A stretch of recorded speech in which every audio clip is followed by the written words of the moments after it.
நாய் பிரச்சனை அப்படிங்கிறது மிகப்பெரிய அளவான பிரச்சனையாக இருக்கிற பொழுது இன்றைக்கு சென்னை மேயர் பிரியா அறிவித்திருக்கிறார்கள். ஒரு மண்டலத்துக்கு ஒரு இனப்பெருக்க கட்டுப்பாட்டு மையம் அப்படிங்கிற அடிப்படையில் சென்னையில் 15 இனப்பெருக்க கட்டுப்பாட்டு மையத்தை அமைப்பதாக அவர்கள் சொல்லியிருக்கிறார்கள். கிட்டத்தட்ட சென்னையில் 1.80 லட்சம் நாய்கள் இருக்கிறது. லட்சக்கணக்கில் நாய்கள் இருக்குது. வாக்காளர் பட்டியலில் கூட அதுக்கு சேர்த்து விட்டலாம் போல இருக்கு.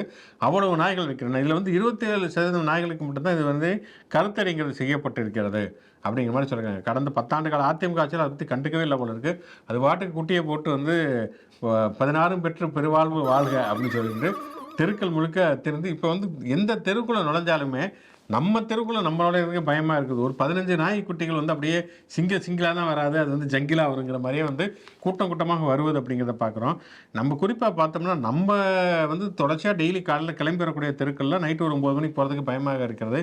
இந்த ஸ்விக்கி, ஜொமேட்டோ இந்த மாதிரியான ஆன்லைன் டெலிவரி கொடுக்கக்கூடியவர்களே நான் நினைக்கிறப்ப ரொம்ப ரொம்ப பரிதாபமாக இருக்கிறது. அந்தளவுக்கு தெருநாய்களுடைய அட்டகாசங்கிறது அதிகரித்து கொண்டே போகிறதுங்கிறப்ப கண்டிப்பாக இந்த நடவடிக்கைங்கிறது சென்னையை தாண்டியுமே தமிழ்நாடு முழுக்க, இந்தியா முழுக்க எடுக்கப்பட வேண்டிய அவசியமான ஒரு பணிங்கிறது காத்திருக்கிறது.